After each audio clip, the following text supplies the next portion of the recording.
hoje eu estou diante de uma pessoa super interessante, um pesquisador renomado, vice-diretor do Instituto de Química de São Carlos, da USP, e uma pessoa que tem muita história boa para nos contar. Inicialmente, ele fala sobre as pesquisas que estão sendo feitas e desenvolvidas aqui dentro de Kiski. Ele também fala do que é esse importante instituto.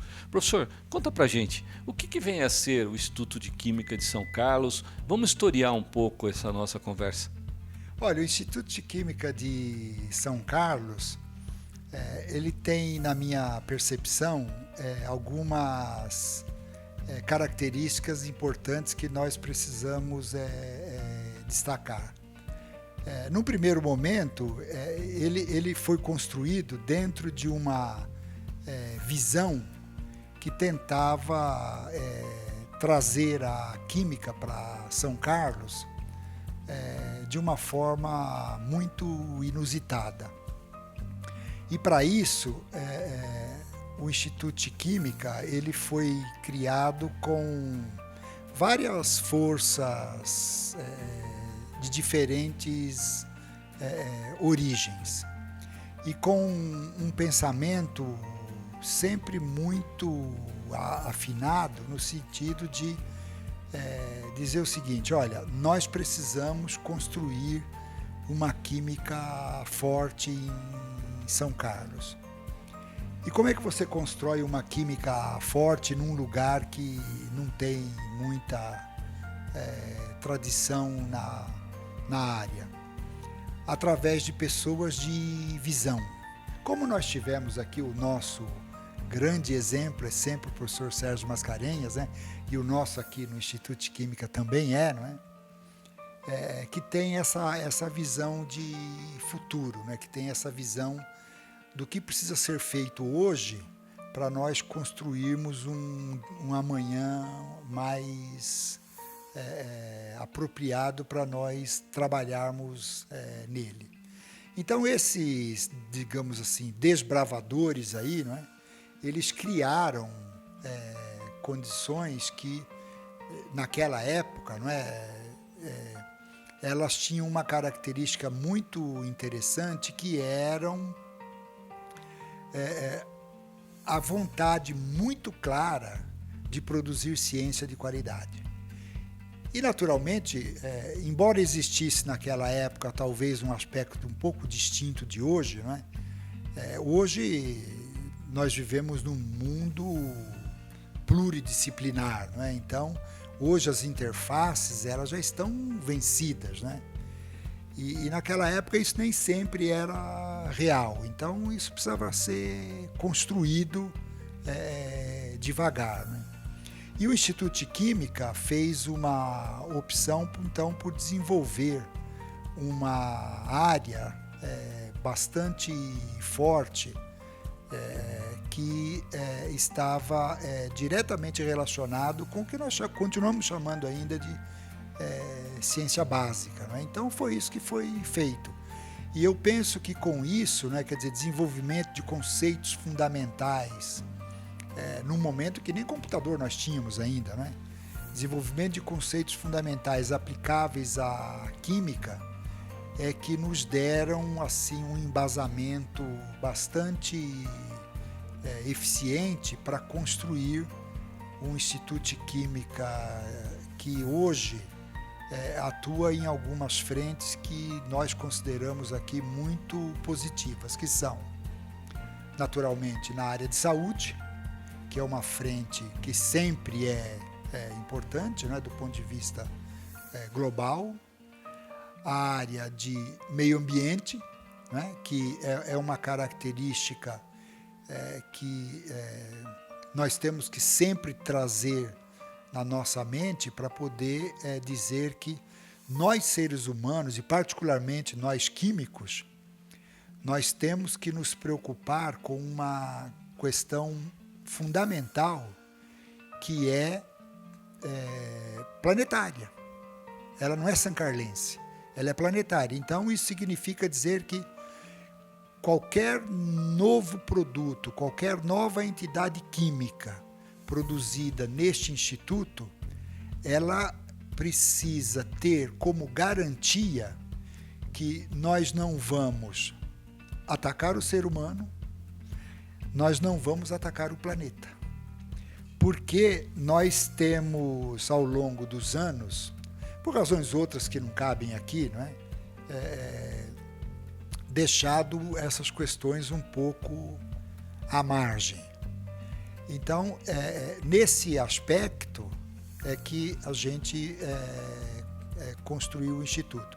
E nos tempos mais modernos, né, com essa questão de novas fontes energéticas, né, então aí o Instituto tem se dedicado de uma forma muito eficiente também, né, no desenvolvimento aí de novos caminhos para que novos sistemas sejam então empregados para poder fazer frente a essa mudança toda que nós temos observado aí nos dias atuais. Então a impressão que eu tenho que um Instituto de Química pujante, como é o nosso Instituto de Química dentro da Universidade de São Paulo, tem procurado desenvolver atividades que permeiam essas características todas. Num primeiro momento, uma preocupação humanística muito grande, sem o aspecto de dizer, bom, hoje todo mundo diz que tem que ser humanista, não é? Mas essa é uma preocupação real porque reações químicas são explosivas, não é? Então, e para além disso, esse cuidado, esse esmero todo, não é, com relação a desenvolver uma ciência sempre de primeira qualidade voltada para essas nuances que são muito importantes dentro desse contexto mais globalizado de unir vários aspectos dentro desse novo conceito hoje, que é a indústria 4.0, não é? Que é uma indústria que já traz para o bojo do desenvolvimento tecnológico e científico, mesmo aqui no Brasil, de ações que apontam para um futuro ainda mais promissor. E com uma característica bastante importante, que nós nunca podemos nos esquecer dela, que é o fato de que,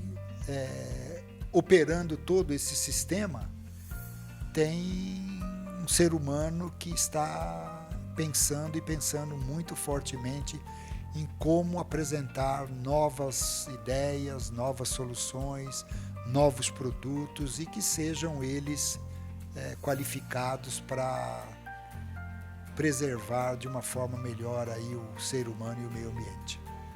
Professor Montanari tem uma história bonita de vida, uma trajetória científica também bastante interessante. Uma pessoa inquieta, porque ele sempre busca entender os porquês da ciência. Uma pessoa que tem representatividade no Brasil e no exterior, que publica, que orienta, que administra. Nessa trivalência aí tem muita coisa boa para ele nos contar, inclusive a trajetória dele. Professor, como que era o menininho Montanari, os seus pais, a tua mãe? Conta um pouco da sua história. Como o professor chegou até aqui? Se formou onde? Por que química? Acho que teve muita gente querendo entender toda essa trajetória, professor. Química nem sempre experimenta uma visão confortável, não é? Talvez até por nossa própria culpa como professores, né? Mas, de qualquer forma, eu sou nascido em São Paulo, né, no interior de São Paulo, né, numa cidadezinha no oeste do estado aqui, que se chama Canitar. Para quem não sabe o que é Canitar, mas já viu um índio com uma pena assim, uma tiara e uma pena, né? Essa tiara e essa pena chama-se Canitar, numa região que naquela época, ou um pouco antes na verdade, ainda existiam índios chavantes, né? Então teve um pouco dessa... Mas era uma região ainda cafeeira, a cana-de-açúcar ainda não tinha chegado lá, né? Mas de qualquer forma, era no interior, né? E era num local que não oferecia muitas condições para todos, né? A desigualdade era premente, né? Então, os meus pais, quando eu tinha 1 ano de idade, resolveram mudar-se para São Paulo, né? Em busca de melhores condições de vida, em busca de melhores trabalhos, né? Em busca de nos oferecer a possibilidade de estudar como uma premissa que por muitos anos eu acabei alimentando também, que é o fato de que, se eu experimento uma condição de vida que não me é muito favorável, talvez um caminho seja estudar, né? Então existia, talvez exista ainda, na verdade, né? Um pensamento de que através dos estudos nós conseguiríamos melhores condições de vida, e isso na realidade é um pouco ainda muito que verdadeiro, porque é importante que nós nos lembremos sempre, embora essa relação nem sempre seja muito trivialmente identificada, o desenvolvimento tecnológico ele traz bem-estar para a sociedade. E isso precisa ser sempre muito bem lembrado e pontuado, porque, de fato, mesmo que às vezes pareça que nós estamos dentro de uma redoma de vidro dentro da universidade, né? Os trabalhos que são desenvolvidos aqui, os alunos que a gente forma, aqueles que a gente devolve para a sociedade, né, como profissionais altamente qualificados, mesmo que eventualmente neste momento aqui nós não sejamos capazes de perceber o benefício que aquilo nos traz, né? Penso eu que isso tem que ser imaginado dentro de um conceito ético que eu acho que é muito importante, que é fazer aquilo, mesmo que não seja em meu favor, mas em prol de alguém, que amanhã, eventualmente, esse alguém seja beneficiado. Eu, quando era menino, não tinha muito essa percepção, é óbvio. Não vou dizer que tinha, porque não tinha. Mas, curiosamente, aconteceu um fenômeno, uma ocasião comigo, que me levou para onde eu vim.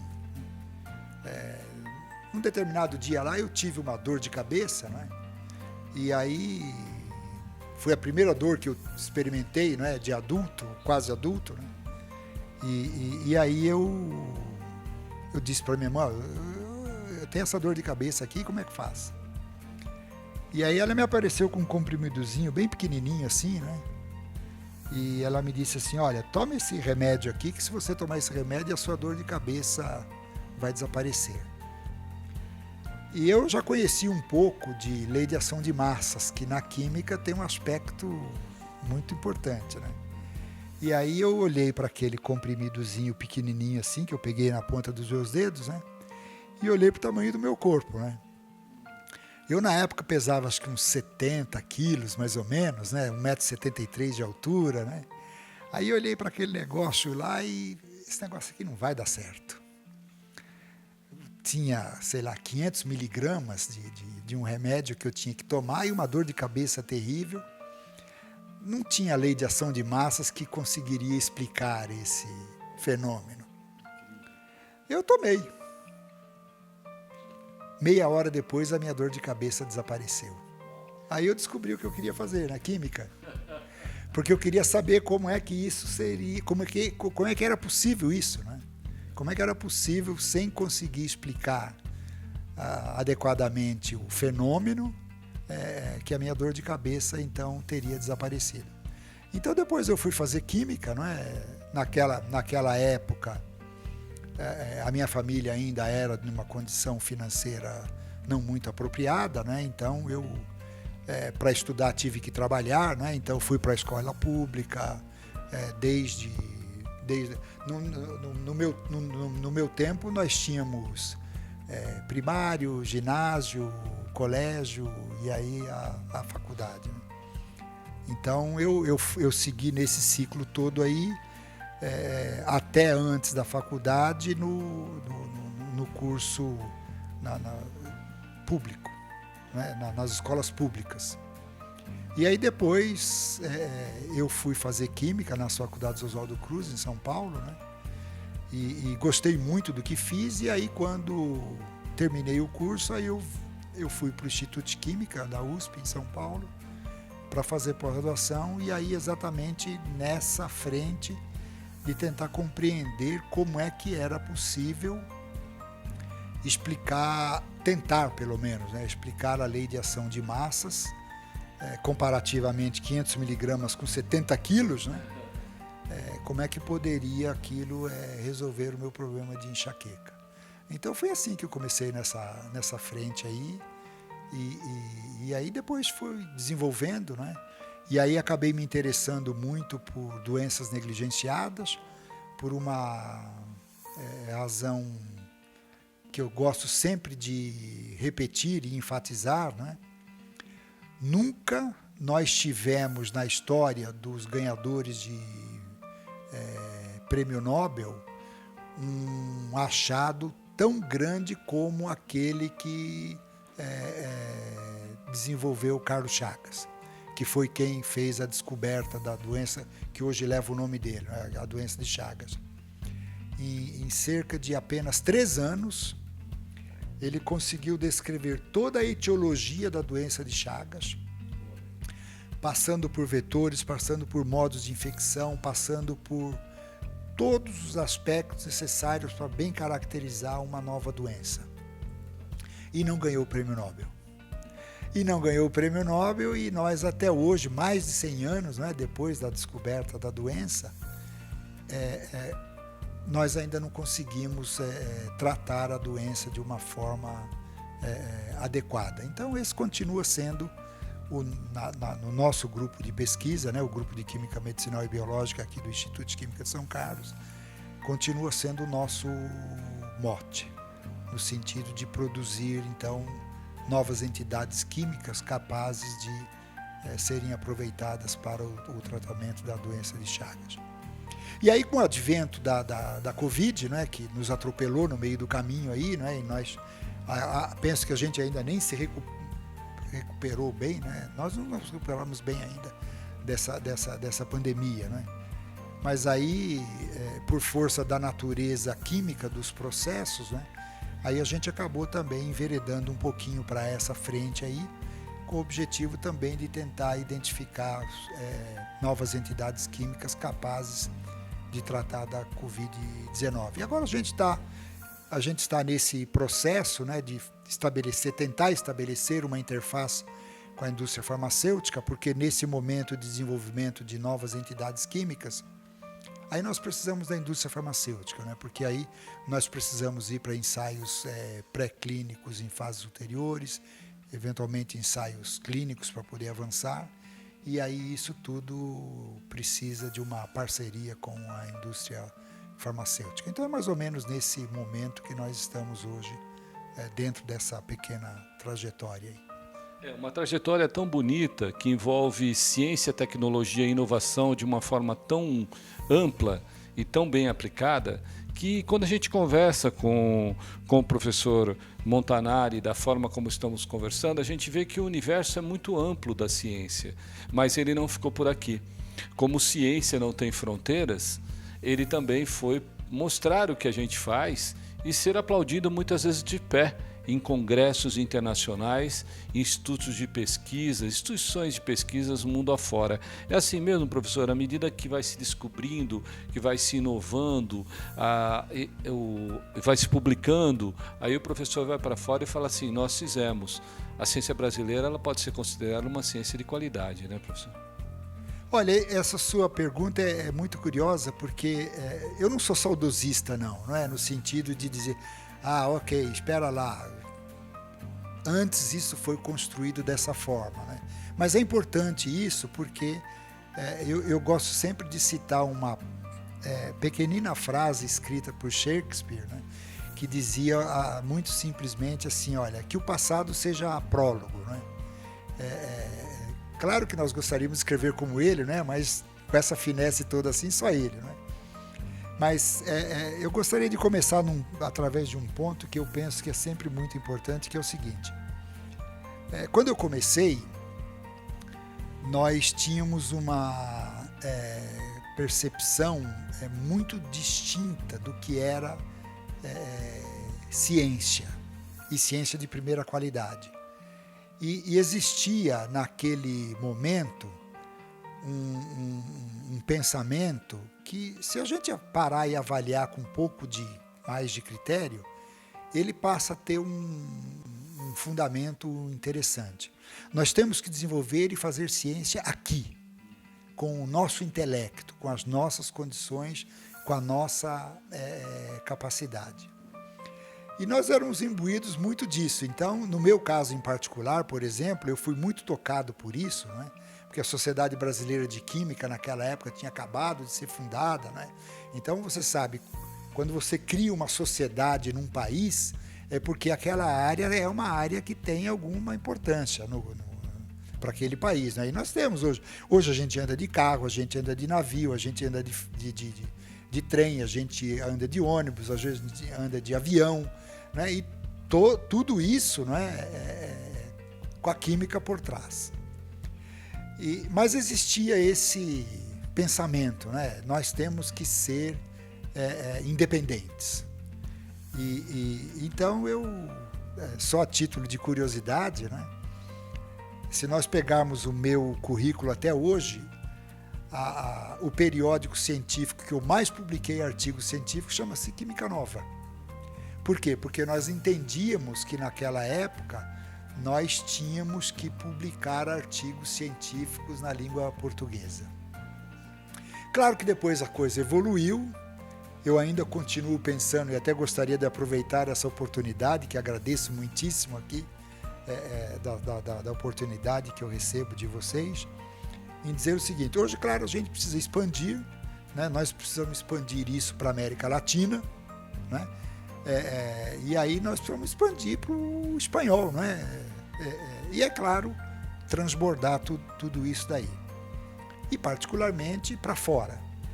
Com o passar dos anos, nós passamos a perceber que, espera lá, ciência não é de uma cabeça só, não é? A coisa precisa evoluir. Infelizmente ela evoluiu, e ela evoluiu muito para um conceito que hoje é clássico, já é clássico na realidade, que é o fato de que várias mentes reunidas pensam de forma sinergística e elas não são mutuamente subservientes, mas sim elas são sinergísticas. Então, é um ganho, é um a mais, não é uma questão de repetir eventualmente o que o outro fez, ou que um laboratório mais desenvolvido fez. Então, nesse aspecto, hoje nós já temos números muito claros aí, né? Essa percepção e esse numeral, né, de pesquisadores estrangeiros, né, que vêm para o Brasil, brasileiros que vão para o exterior, né? Até gosto sempre de citar uma publicação em um jornal aqui no estado de São Paulo, de uns anos, mais ou menos daquela época, né? Que dizia que nós brasileiros éramos mais produtivos no exterior do que aqui no Brasil, né? O brasileiro sempre foi muito criativo, né? Então tudo isso muito real, mas essa fronteira ela desapareceu um pouco, e aí houve essa intercalação aí de ideias, e isso tem sido muito frutífero. E aí, com isso, naturalmente, né, aí as oportunidades no exterior também aparecem, né? E aí, num determinado momento, eu acabei indo para a Inglaterra, né, para poder estudar estrutura molecular. Naquela época, o nosso Instituto de Química em São Paulo, né, tinha um equipamento de ressonância magnética nuclear, que era um equipamento de 60 MHz apenas, né, que era uma coisa fantástica. Depois da brincadeira que a gente fazia, é que ele era bom de pegar uma rádio local que tinha lá perto do Butantã, não é? Mas nós estávamos na iminência de comprar um novo equipamento de 200 MHz, essa coisa toda, e eu fui trabalhar com equipamento de 500 MHz naquela época, né? Então, um salto assim bastante grande. Então, a gente começou a desmistificar essa questão aí, né? E hoje entrelaçar para esse sinergismo. Então, aí as indas e vindas, né, para cá e para lá, elas foram muito eficientes para ajudar a construir o que a gente tem feito aí. Hoje, diferentemente daquele meu tempo, trazer um ganhador de prêmio Nobel para o Brasil não era, infelizmente, muito trivial, né? Porque em muitas das minhas viagens ao exterior, nós tínhamos que explicar onde que o Brasil ficava, né? Hoje nós não precisamos mais, né? Hoje São Paulo é uma cidade alfa, né? Então, qualquer canto do planeta que a gente vá, nós falarmos somos de São Paulo já é suficiente. Nós não precisamos mais explicar onde é que fica São Paulo, né?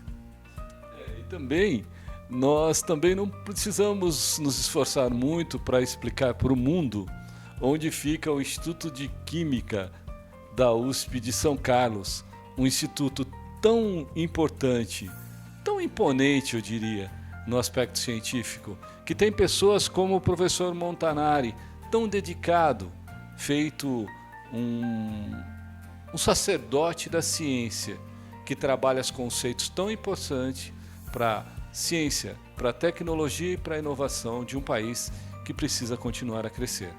Meu nome é Kleber Chicrala, a gente se vê no próximo programa. Até lá!